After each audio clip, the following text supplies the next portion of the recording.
கர்த்தர் நல்லவர், அவர் பெரியவர், என்றும் மாறாதவர். இன்றைக்கும் நம்முடைய வாழ்க்கையில் அற்புதங்களை செய்கிற தேவனாக இருக்கிறார். அவருடைய வார்த்தை மாறாத வார்த்தை. அவருடைய வார்த்தை தான் அற்புதமாக இருக்கிறது. இயேசு சொல்லுகிற ஒவ்வொரு வார்த்தையும் அற்புதம் நிறைந்தவைகள். அது வல்லமை நிறைந்தது. நமக்காக அற்புதங்களை அது நிகழ்த்துகிற வார்த்தையாக இருக்கிறது. இன்றைக்கும் உங்கள் வாழ்க்கையில் எந்த காரியம் மாற வேண்டும், எந்த காரியத்தில் ஒரு அற்புதம் நடக்கணும்னு நீங்கள் எதிர்பார்த்துட்டு இருக்கிறீங்களோ அவைகள் எல்லாவற்றுக்கும் தேவையானது தேவனுடைய வார்த்தையாக இருக்கிறது. இன்றைக்கும் அந்த வார்த்தை நம்மை வழி நடத்தி செல்லும். மார்க் 9:24 வசனத்தில் இப்படி படிக்கிறோம். உடனே பிள்ளையின் தகப்பன், விசுவாசிக்கிறேன் ஆண்டவரே, என் அவிசுவாசம் நீங்கும்படி உதவி செய்யும் என்று கண்ணீரோட சத்தமிட்டு சொன்னான். இந்த சம்பவத்தை நிகழ்ச்சியை நம்ம நிறைய தடவை படிச்சிருக்கலாம். யாராவது பிரசங்கம் பண்ணும்போது அதை கேட்டிருக்கலாம். இங்கே ஒரு தகப்பன் தவிப்பில் இருக்கிறார். அவருடைய மகனை கூட்டிகிட்டு வருகிறார். அந்த மகனுக்குள்ள அசுத்த ஆவி இருக்கிறது. அந்த அசுத்த ஆவி அவனை அலக்கழித்து அவனை தொந்தரவு பண்ணி அவனை தீயிலும் தண்ணீரிலும் தள்ளுகிறதாக இருக்கிறது. அவன் பற்களை கடித்து வாயில நுர தள்ளி இப்படியாக அலக்களிக்கப்படுகிறான். இந்த சீஷர்களிடத்தில் அந்த தகப்பன் அந்த மகனை கூட்டிகிட்டு போகிறார். சீஷர்களால் அவனை குணப்படுத்த முடியல. அதற்கப்புறம் அவர் இயேசுவை பற்றி கேள்விப்படுகிறார். அவர் செய்கிற அற்புதத்தை பற்றி கேள்விப்படுகிறார். இயேசுவின் இடத்துல தன்னுடைய மகனை கூட்டிகிட்டு வருகிறார். அந்த இடத்துல சொல்லுகிறார், சீஷர்களிடத்தில் நான் கூட்டிகிட்டு போனால் அவங்களால சுகப்படுத்த முடியல. இப்போ உங்களால் சுகப்படுத்த முடிஞ்சால் நீங்கள் சுகப்படுத்துங்க அப்படின்னு சொல்லி இயேசுவின் இடத்துல அந்த தகப்பன் சொல்லுகிறார். இயேசு சொல்லுகிறார், உன்னால் விசுவாசிக்க கூடுமானால் விசுவாசிக்கிறவனுக்கு எல்லாம் கூடும் அப்படின்னு சொல்லுகிறார். இப்போ இந்த இடத்துல இயேசு எதை வலியுறுத்துகிறார் அப்படின்னா, இயேசுவால் அற்புதம் செய்ய முடியுமா முடியாதா என்பது பெரிய விஷயம் அல்ல. நம்மால் அதை விசுவாசிக்க முடியுமா, நம்ப முடியாதா என்பதுதான் பெரிய விஷயம். அதற்கு அந்த தகப்பன் சொல்லுகிறார், ஆண்டவரே, நான் விசுவாசிக்கிறேன், என்னுடைய அவிசுவாசம் நீங்கும்படிக்கு எனக்கு உதவி செய்யுங்க அப்படின்னு சொல்கிறார். நாமும் இந்த மாதிரி தான் கடினமான சில சூழ்நிலைகளில் அவிசுவாசம் நம்மளுக்குள்ள ஒரு பெரிய போராட்டத்தை கொண்டு வரும். அநேக நேரத்தில் நம்முடைய குடும்பத்தில் நம்முடைய பிள்ளைகளுக்கு உடம்பு சரியாமல் போயிருக்கும். அதோடு போராடி கொண்டிருப்போம். கடன் பிரச்சனைகளோடு போராடி கொண்டிருப்போம்.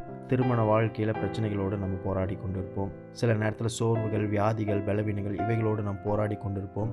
நம்முடைய மனதில் அதிகமான காரியங்களை யோசித்து கொண்டிருப்போம். இந்த தகப்பனை போல நம்மளும் சொல்லி கொண்டிருப்போம், நான் விசுவாசிக்கிறேன், இருந்தாலும் என்னுடைய அவிசுவாசம் எனக்குள்ள ஒரு பெரிய போராட்டத்தை கொடுக்கிறது. நான் நம்பிக்கையோடு இருக்கிறேன், இருந்தாலும் அவிசுவாசத்தை என்னால் மேற்கொள்ள முடியல.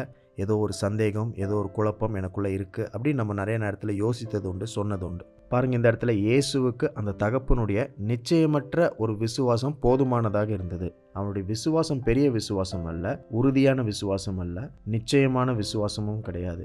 அது ஒரு சந்தேகமாக நிச்சயமற்ற ஒரு விசுவாசத்தில் தான் தகப்பன் வருகிறார். ஆனால் இயேசுவுக்கு அது போதுமானதாக இருந்தது. அவர் அற்புதம் செய்கிறார். அந்த மகனுக்குள்ளே இருந்த பிசாசை அவர் துரத்துகிறார். அதற்கப்புறம் அவன் சுகமாகிறான். அதற்கப்புறம் ஒரு நாளும் அந்த பிசாசின் தொந்தரவு அவனுக்கு ஏற்படவில்லை. எப்பொழுதுமே நம்முடைய பிரச்சனைகளை பார்க்கிலும் அந்த பிரச்சனைகளை தீர்க்கிற தேவனுடைய வல்லமை பெரிதாக இருக்கிறது. நாம் மேற்கொள்ள வேண்டிய ஒரே காரியம் என்னவென்றால், நம்முடைய பிரச்சனைகள் கிடையாது. இந்த பிரச்சனையை ஆண்டவர்னால தீர்க்க முடியுமா, தீர்க்க முடியாதா என்று நம்மளுக்குள்ளே வருகிற அந்த விசுவாச போராட்டம், அந்த மனதின் போராட்டத்தை மேற்கொள்ளுகிறது தான் நம்மளுக்கு இருக்கிற பெரிய பிரச்சனை. நான் ஏற்கனவே சொன்ன மாதிரி நம்முடைய பிரச்சனைகளை பார்க்கிலும் அந்த பிரச்சனைகளை தீர்க்கிற தேவனுடைய வல்லமை பெரிதாக இருக்கிறது. நாம் எதை மேற்கொள்ள வேண்டும் அப்படின்னு பார்த்தீங்கன்னா, என்னுடைய பிரச்சனையை, என்னுடைய வியாதியை, என்னுடைய பலவீனத்தை நான் நினைக்கிற விதத்தில், நான் நினைக்கிற நேரத்தில் இயேசு தீர்க்க முடியுமா, தீர்க்க முடியாதா அப்படின்ற எண்ணம், அப்படின்ற சந்தேகம், அப்படின்ற அவிசுவாசத்தை நாம் மேற்கொள்ள வேண்டும். உங்களோடு இருக்கிற தேவன் இயேசு அற்புதம் செய்கிறவர். உங்களுக்கு முன்பாக இருக்கிற எல்லா தீமையான கெட்ட நிகழ்வுகளையும், சூழ்நிலைகளையும், பிரச்சனைகளையும் அவர் நன்மையாக மாற்றுவார். என்றென்றும் நன்மைக்கு ஏதுவாகவே அவர் மாற்றுவார். நாம் செய்ய வேண்டியதெல்லாம் ஒன்று தான், இயேசுவால் செய்ய முடியும் என்பதை விசுவாசிக்க வேண்டும். பிரச்சனைகள் பெரிதல்ல, பிரச்சனைகளை தீர்க்கிற தேவனுடைய வல்லமை தான் பெரியது அப்படின்றத விசுவாசிக்க வேண்டும். பிரச்சனைகளை பார்க்கிலும் தேவன் பெரியவர், பிரச்சனைகளை பார்க்கிலும் தேவனுடைய வல்லமை பெரியது அப்படின்றத நம்ம விசுவாசிக்க வேண்டும். இன்றைக்கும் இயேசுவினிடத்தில் வாருங்கள். இயேசு உங்கள் வாழ்க்கையில் எல்லா பிரச்சனைகளையும் தீர்க்கிற வல்லமை உடையவராக இருக்கிறார். அவரிடத்துல விசுவாசம் உள்ளவர்களாக இருங்க. உங்களிடத்தில் இருக்கிற சிறிய விசுவாசம், அதைரியமான விசுவாசம், நிச்சயமற்ற விசுவாசமே தேவனுக்கு அற்புதம் செய்ய போதுமானதாக இருக்கிறது. இன்றைக்கு உங்களுக்குள்ள இருக்கிற அந்த சின்ன விசுவாசம் போதும், தேவன் பெரிய காரியங்களை உங்களுக்காக செய்வார். உங்களுக்கு முன்பதாக இருக்கிற எல்லா சவால்களை காட்டிலும், எல்லா பிரச்சனைகளையும் காட்டிலும் உங்களுடைய இயேசு பெரியவராக இருக்கிறார். அந்த இயேசு பெரிய காரியங்களை இன்றைக்கும் உங்களுக்கு செய்வார். God bless you all.